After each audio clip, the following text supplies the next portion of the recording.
Picture this. You're standing alone on a stage with bright lights in your eyes and a clock counting down the minutes. Hundreds of eyes are trained on you. The silence is deafening and your palms are sweaty. You can hear someone cough in the back and another clears their throat. Your throat closes up. You can't even choke your first word out. Your eyes blur as you try to look at your speaking notes and your heart beats too fast. This moment, the fear of public speaking, talking in public, is one that many of us know too well. And it's not just the fear of forgetting your words, it's the fear of being judged, of not measuring up. But what if I told you that it doesn't have to be this way? What if I told you that you can eliminate this fear and transform it into a source of strength? Well, joining me today is Andrea Pacini, a seasoned presentation coach who has helped people from all walks of life turn their public speaking anxieties into impactful, confident messages. With a history of coaching over 500 TEDx speakers and partnering with corporations like Microsoft, Andrea has proven that the fear of the stage can be conquered. So in this episode, we'll explore Andrea's approach to turning public speaking from a blinding fear to an opportunity to connect and inspire. We'll discuss practical tips and inspiring success stories so that you can see how anyone can become a powerful speaker. So if the thought of speaking in public has ever held you back, you're in the right place.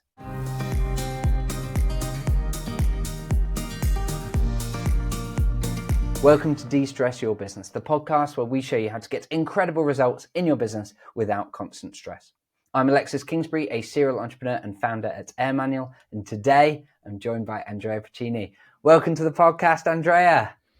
Thank you, Alexis. Thank you very much. It's great to be here. That was one of the best podcast introductions in the history of podcast introductions. So thank you very much.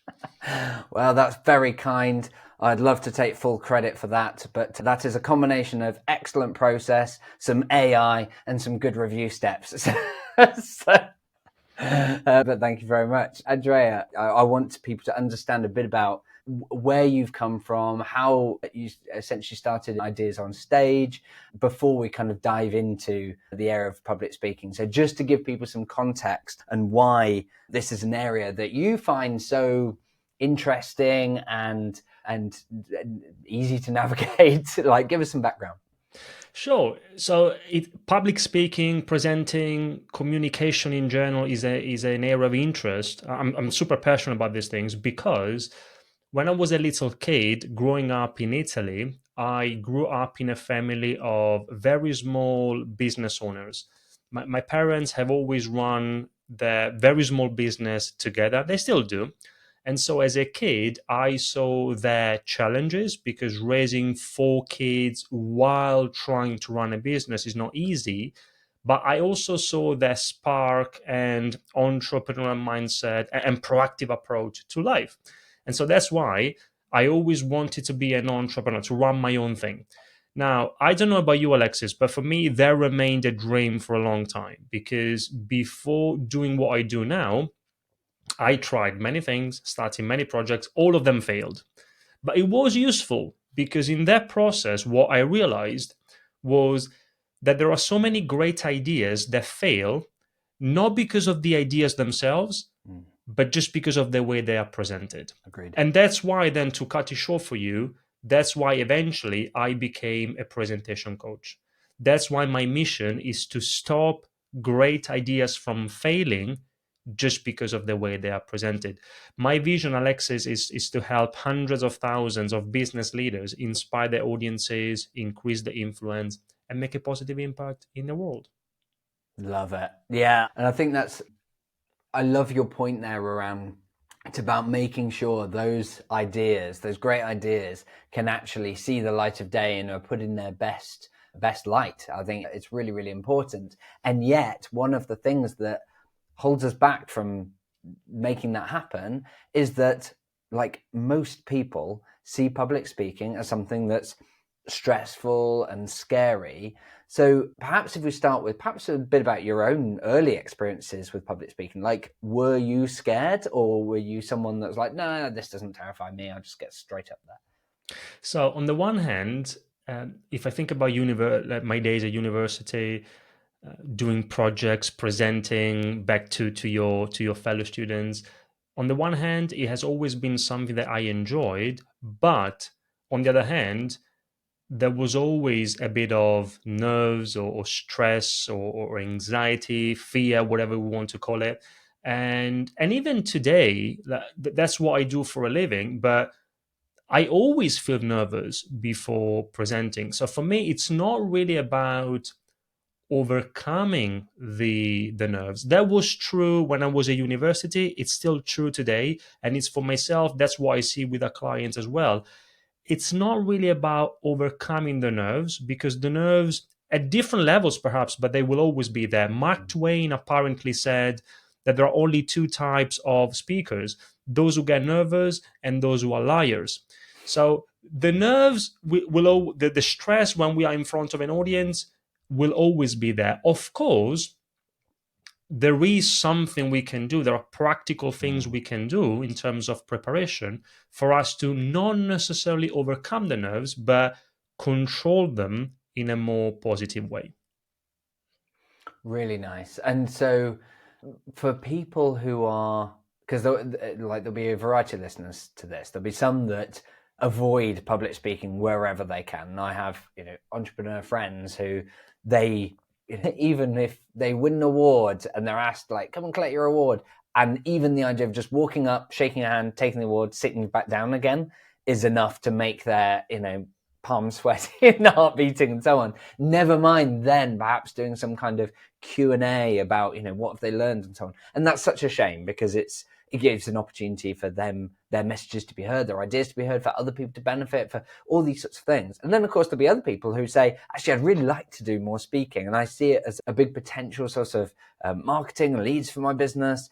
But I fear getting to a bigger and bigger stage. And so as a result, I'll play very small. So given that we've got that range, like, how can someone start to tackle their fear of public speaking? Like, what's the first step that you'd recommend for them to kind of begin transforming their mindset and skills? Okay, so the first step is something very simple that, believe it or not, many people don't do. Even, and I'm not talking about students, I'm talking about experienced entrepreneurs, business leaders. So the first step is making sure that in preparation for a presentation, for example, we rehearse. Mm. Rehearsing is super, super important. And we'll get there. So let me mention a few practical things that we can do also as first steps. But then I can tell you already that none of these things will help unless we rehearse. And we can talk about the importance of rehearsing as well. So a few practical things. Water. So I think you mentioned it in the introduction. Often when we feel stressed or nervous in front of an audience, that creates a bit of a dry mouth. So we can have a glass of water with us at all times, and that can help. And exactly.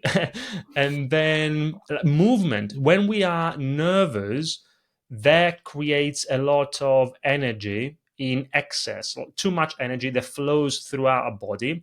You want to take some of that energy out. So, for example, rather than waiting for your turn to be called to do the Q&A, to do the presentation, to collect the award, then if the context allows you to do that, move a little bit. So that's Mm. one way to get some of the energy out.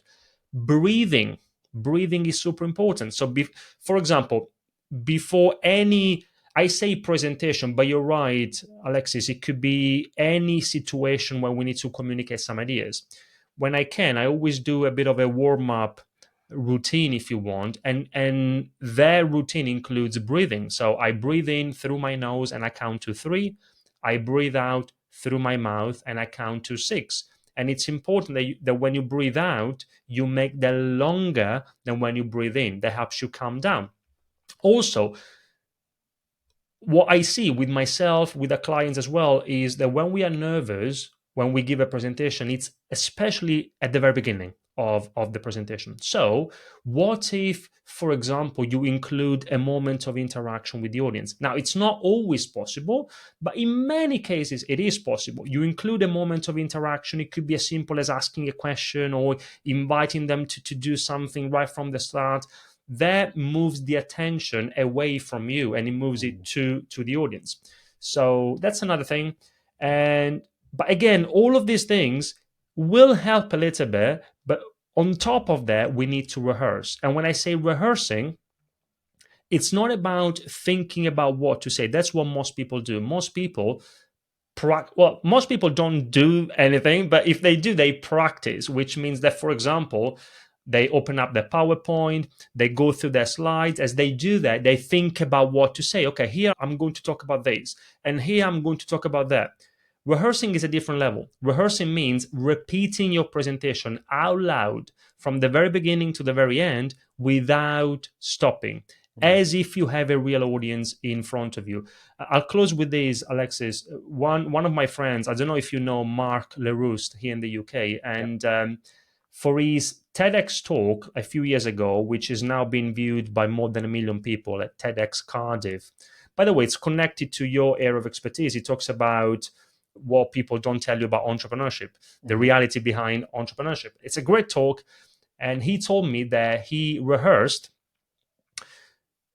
21 times before, so the 21 days before the talk, at least one rehearsal per day in 21 different locations in London to 21 different audiences. Wow. And he told me that kind of preparation made a huge difference for the success of his presentation. So many practical things we can do, but also we need to rehearse. That's really powerful. And I think it's interesting there that, as you say, you sort of delineate between rehearsal and practice. And I think I can see where, I've definitely, in my own experience of giving presentations, I've seen a role for practice where I am perhaps testing a particular section of my presentation, making sure it flows, checking the timing of, do I need to cut a load out? Because often I find that the act of even designing and preparing the presentation is quite a big exercise in just condensing and working out your message so that you can reliably produce it to a certain amount of time. Because that's something that I've seen fluster a lot of speakers, is where they suddenly realize that they have used 3/4 of their time and they are still only 10% of the way through their presentation. Interestingly, I was at an event last week, and there was the poor speaker up there. She's doing a good job, and then like one of the organizers basically flagged her down and went, you're coming up for time. And she was like, I thought I had 40 minutes. And she's like, no, you got 20. And you're like, oh, okay. And so I think a lot of people have overtime. So I can see the value of sort of practicing to sort of timing. The rehearsal, like the way that you've just described it there in the case of Mark, like rehearsing but in front of different audiences, I've definitely seen that, like with my own presentations, where perhaps I've done some of it as a webinar, and then I've done it for a small audience and then a bigger audience. And I suppose in many ways I haven't thought of those as rehearsals for the bigger presentation, but that's quite a useful way of thinking about it. But how do you, for someone who's perhaps thinking this will be the first time that they're going to do it, perhaps it's the first time that this particular piece of content or this particular presentation is going to see the light of day, what would count as rehearsing? Would you still say like you need to find an audience, whether it's your team, whether it's family, friends, your pets? Like what constitutes a sufficient rehearsal for it to really give enough value? Yeah, so rehearsing doesn't have to be super complicated. It could be just you at home or in the office repeating your presentation out loud. Now, the principle is, and this is best practice, we should try as much as possible and rehearse in conditions which are as close as possible to the real conditions. So that's the ideal situation. And when I say conditions, it could be physical conditions if possible, but sometimes, I mean, if it's online, very easy, then it can be done in most cases. If it's in person, it very much depends. Sometimes it's not possible, but even like mental conditions. So for example, if you know that you will be presenting while standing, then don't rehearse the presentation while being seated. Just stand up. Even if you're at home, stand up and rehearse your presentation.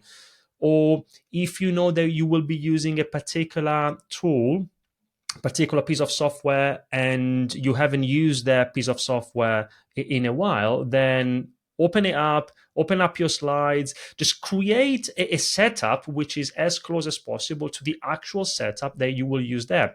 So of course, if you have an opportunity to test, to rehearse your presentation in front of colleagues, in front of a real audience and get feedback, that's amazing. That's the ideal situation. You don't have to do that all the time. It very much depends on what you can do. But even if you are at home, rehearsing a few times, repeating it out loud from the beginning to the end without stopping, that's great. And going back to the idea of rehearsing in the real world, to use an analogy, well, I'm a football fan, for example, and what a lot of football coaches do is in preparation for penalties, then they let their players rehearse the whole thing. So rather than just the penalty kick itself, so when you get to penalties at the end of a match, for example, you start from the middle of the pitch, and then you walk maybe 30-40 meters, and as you do that, pressure builds up, and then you get close to the goalkeeper, you look at the goalkeeper, and then you give it a try. So it's the whole thing, and they do it on purpose, because if you just practice the last bit, then in the real situation there would be other things that you haven't practiced. And so if possible, rehearsing in the real world. But if it's not possible to rehearse in the real world, it's always possible to practice and rehearse. Because you're right, Alexis, it's not that practice is not useful. Practice is super, super useful. But what I'm saying is that in addition to practicing, we should rehearse. Now, how many times? There is no magic number. It depends. What works for me perhaps doesn't work for you.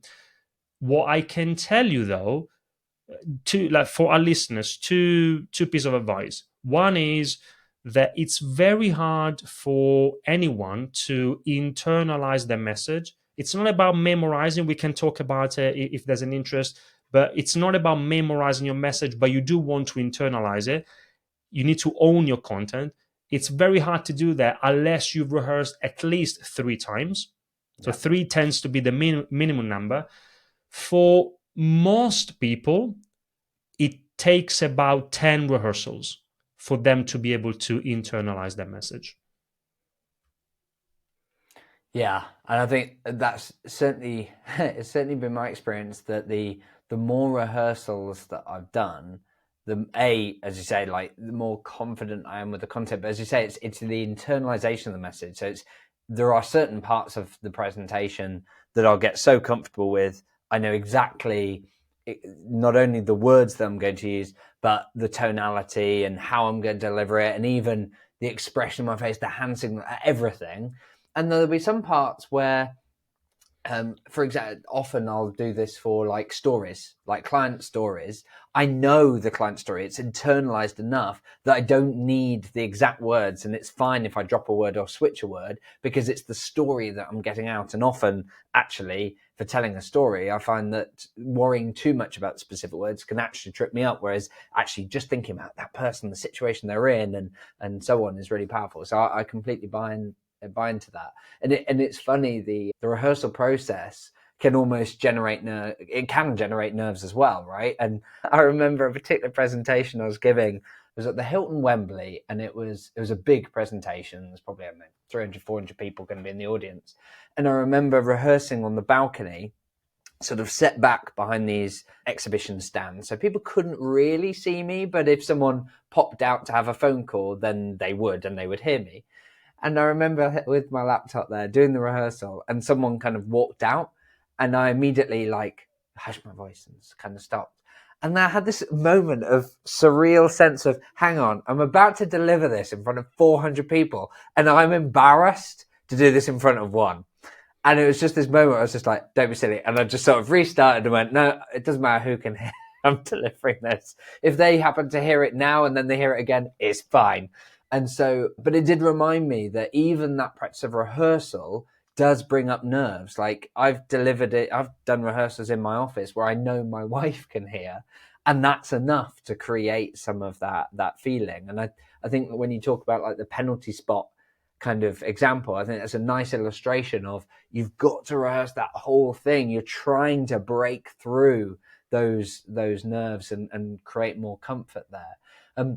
What about if someone's done those rehearsals, they've kind of forced themselves to do that, because I appreciate for a lot of people that's a hard thing to do, and they've done the rehearsals, they've got to that point, and now they're there, and now they're having that moment of terror. They're having that moment where they perhaps there was an event that I spoke at where quite early on they'd had a technical issue, and as a result there were some other factors too, but the audience, something was off, and every speaker could sense it, the audience could sense it, there wasn't engagement, there wasn't the rapport, and so everything was falling a bit flat. And I remember just having that moment of, oh no, like this could go really bad. And in fact, I remember even talking to the MC, who normally an MC just slaps you on the back and says, you've got this, and so on. And he basically said, I don't know what to tell you, it's really tough out there, which you don't want to hear just before you go on. Like, let's say you're in that moment. Rehearsals, that's the time for rehearsals is gone. How do you catch yourself? How do you catch yourself and create that calm before you go on? So for me, there are a couple of things there. One is that I'm a big fan of controlling what you can control. And you can control, there are a lot of things that you can control before that moment. And if you've done the right kind of preparation from any perspective, preparation in terms of having a compelling message that is simple for the audience to understand, clear for them to follow, relevant to them and their needs, a message which is also original, enjoyable. Preparation also in terms of delivery, because it's not just the message, it's also how you deliver your message. Preparation in terms of slide design, for example. We don't have to use slides or any kind of visual support all the time, but when we do, we need to do it well. I often see the typical death by PowerPoint with lots of text and bullet points. People can't read and listen at the same time. So there are many things we can do that we can control before the moment.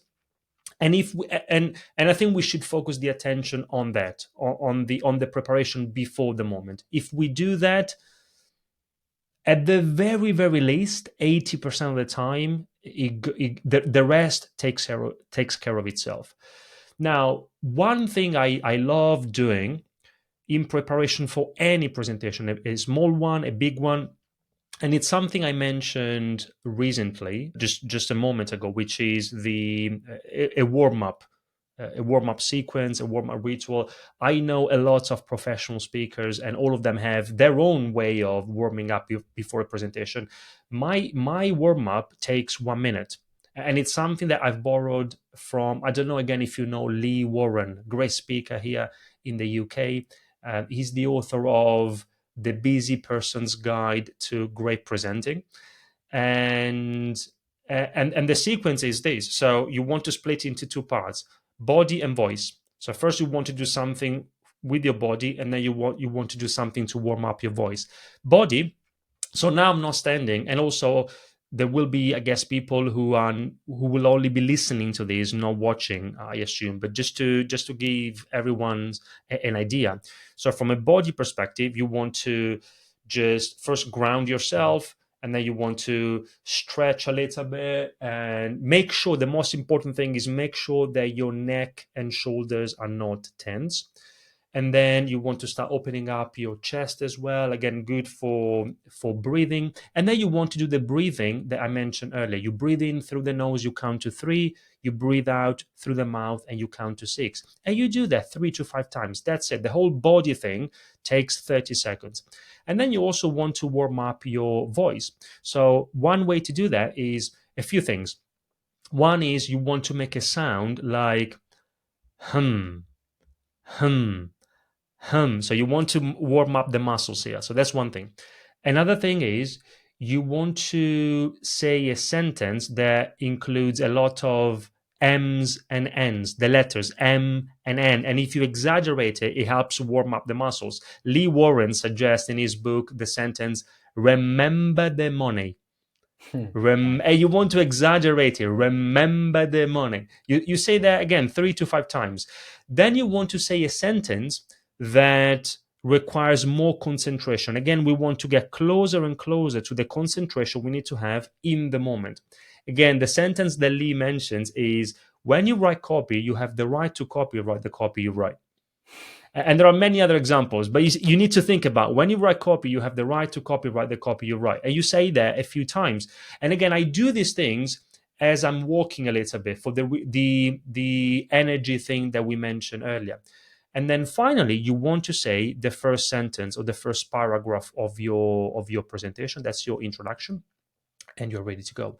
Then, of course, Alexis, I'm not saying that if you do that, then you will never have any problems, any issues. Sometimes there are issues, there are technical issues. Yeah. If technology can fail, it probably will. That's the attitude that we should have. But there are things that we can do, that we can control before the moment. And if we do that, in many cases, the rest will take care of itself. Yeah, I really like that. And I think that clarity over that, having a warm up and having something that you do, I can see warms you up because of the nature of the activity, but also particularly if you add that warm up to your rehearsal, I can see how it almost kind of smooths you in like each time, because it's almost like your presentation doesn't start on stage. Your presentation starts off stage with your warm up, and you've already nailed that. Now you just have to walk up some steps, go and stand in the middle of the stage, look out at people, and carry on with the next bit. And I think, as you say, rehearsing those things makes all of that so much easier. So yeah, I really like those. I'm interested as well. Like, I mean, you've had such a wealth of experience in this area. You've worked with all these TEDx speakers and so on. What are some of the biggest challenges that you've helped people kind of overcome, or perhaps even biggest flaws in what they've been delivering, and how you've kind of overcome those? The biggest challenge is that often, because we know so much about our subject and we are also so close to it, then we think that what we are communicating is simple for the audience to understand, clear for them to follow, engaging. Often, let's say sometimes, the experience from the audience's perspective is the opposite. It's confusing. And I'll give you an example. And this is something that I borrow from a fantastic book from many years ago, Made to Stick by the Heath brothers, which is all about how to make your idea stick in the minds of your audiences. And in that book, they mention an example which illustrates the number one problem in communication. They call it the curse of knowledge. And I agree I see that all the time with our clients, the curse of knowledge. We know so much that we find it difficult to explain it to our audiences. Now, in 1990, a psychology student asked two groups of people to play a game. You had the tappers and the listeners. The tappers had to tap out rhythms to famous songs on a table.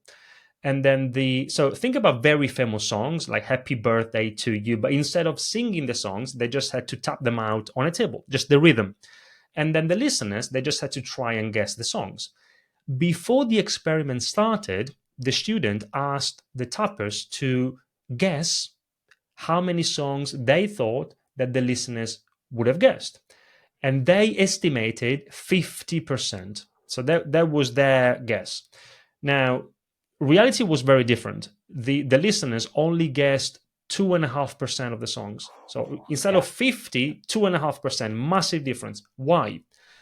Because if you are a tapper, you have knowledge that the listeners don't have. If you are a tapper, you have the songs in your head. And so for you find it very strange to understand, why can you not guess the song? Because you have it in your head. But if you are a listener, you don't have the knowledge. You don't have the songs in your head. And so it's not obvious at all. And this is the number one problem in communication, if we think about it, the curse of knowledge, which is our inability to imagine what it means not knowing what we know. Once we know something, now it could be a song, it could be our idea, our message, our product, our service.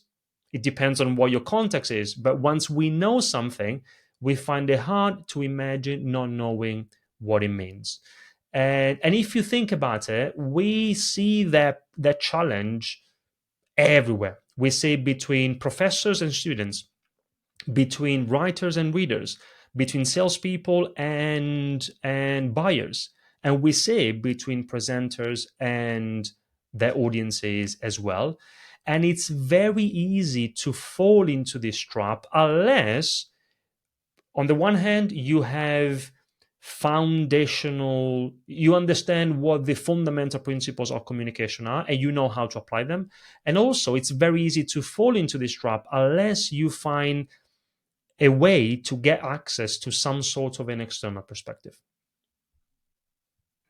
Yeah, that makes sense, and it's certainly something that I've struggled with, and I've seen others struggle with. Is that, as you say, it's the in fact, one coach once described to me as you have to meet the audience where they are, and I think that's so wise and yet so tricky to do, as you say, once you've got that kind of curse of that knowledge, because you need to get out of your own head and get into the audience's head. Which, incidentally, is another tip I once got: is when going on stage, the temptation is to focus on what will they think of me, and actually the trick is, remember, they're not there to think of you.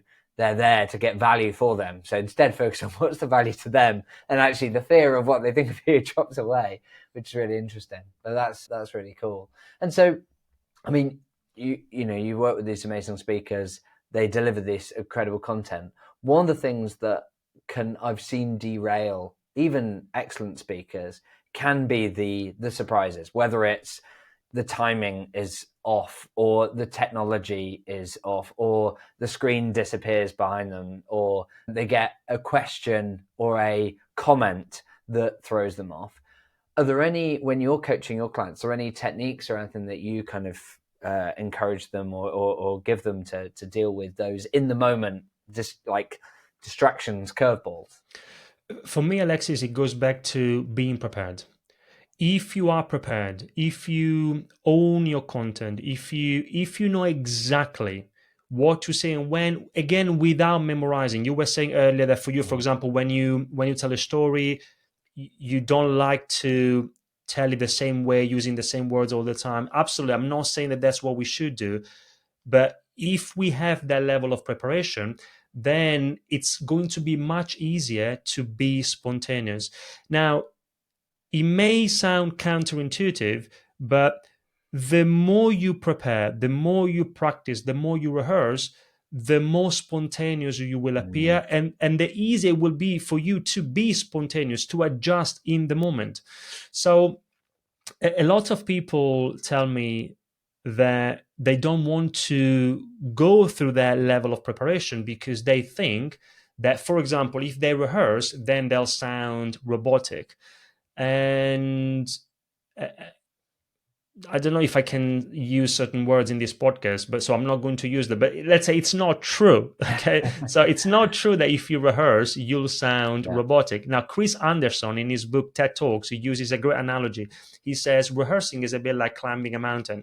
If you climb a mountain and so you start going up and then you'll stop, you'll never get to the top. So you need to keep climbing so that you get to the top and then you can start going down. Say, for example, that you have a presentation coming up and you rehearse once or twice and then you stop. Of course, you will appear robotic. And going back to your question, you will find it hard to adjust things in the moment. Mm. But when you appear robotic, it's not because you have rehearsed, it's not because you've done the preparation, it's because you haven't done it enough. You need to keep climbing, which means that you need to keep rehearsing and preparing a few more times so that you get to the top of the mountain. And getting to the top means internalizing your message. Now, in my experience, Alexis, I see two types of speakers. You have the memorizers and the improvisers. And there is no right or wrong approach, by the way. There's only the approach that works for you. Now, memorizers like to have a script word for word, and they like to follow that script. Improvisers prefer more freedom on stage.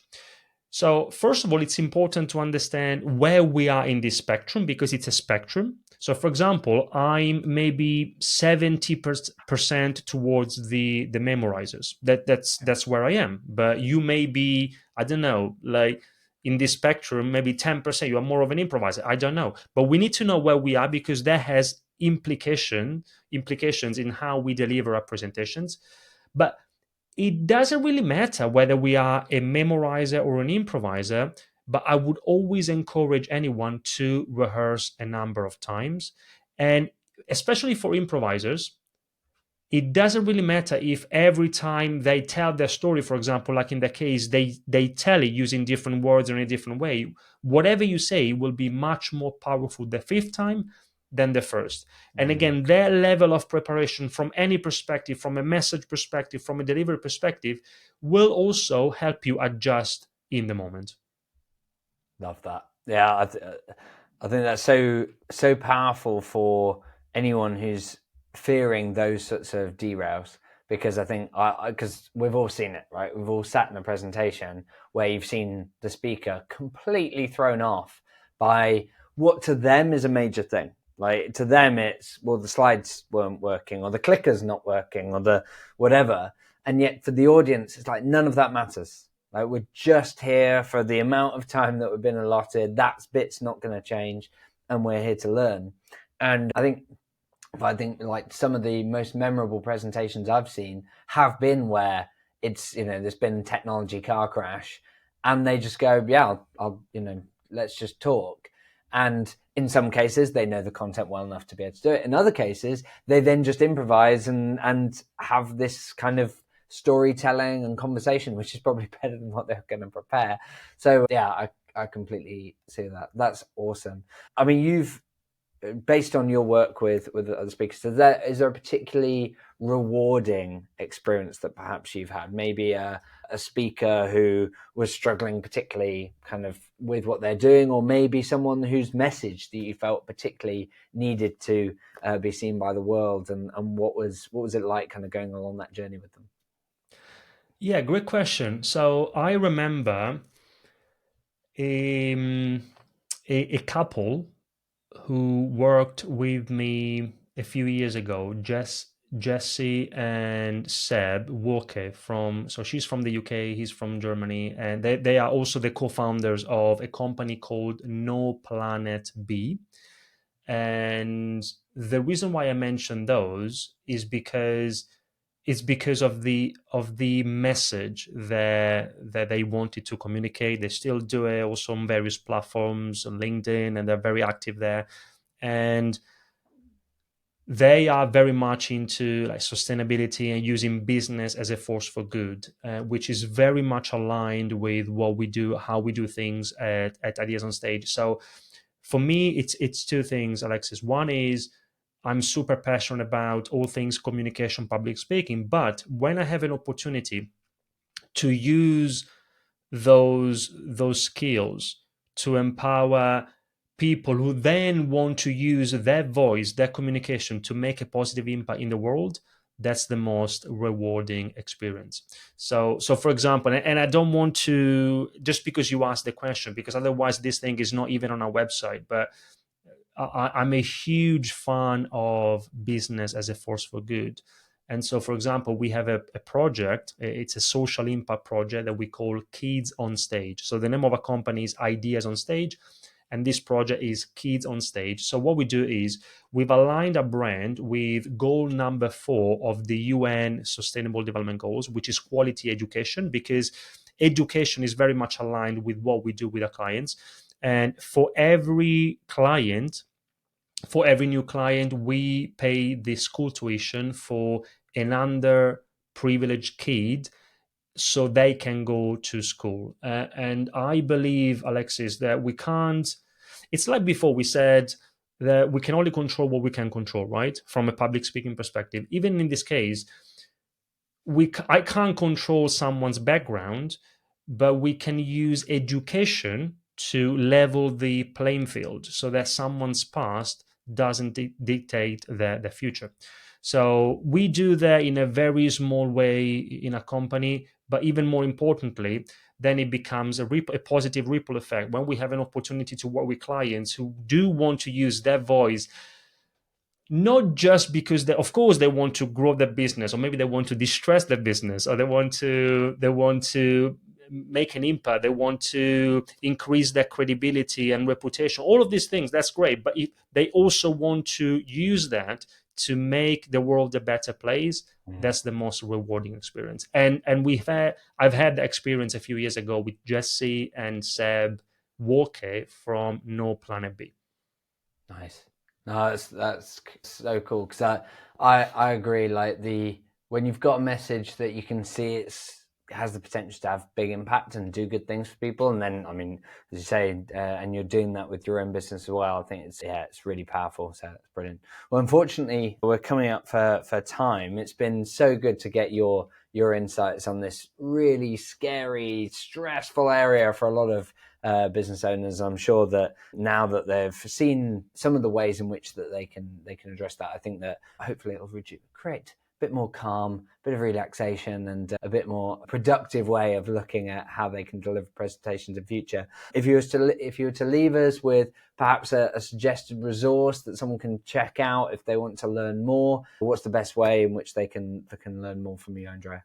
Oh, thank you. So a resource would be the Confident Presenter Scorecard, which is an online tool that people can use to very quickly assess their own. So it's a self-assessment exercise. Mm-hmm. They can assess their current presentation skills against some fundamental principles of communication. It takes less than 3 minutes. It's free. They just need to answer a few questions. They'll get a score. And once you take the scorecard, that will also tell you what the score means for you, and it also identifies opportunities for improvement. So the link is our website, which is ideasonstage.com/score, like when you score a goal. Yep. Fantastic. I'll make sure that's in our show notes. But thank you so much for joining me, Andrea Pacini. It's been great talking to you. You've provided such great insight, and we'll make sure we share your social media handles and all that kind of stuff in the show notes as well.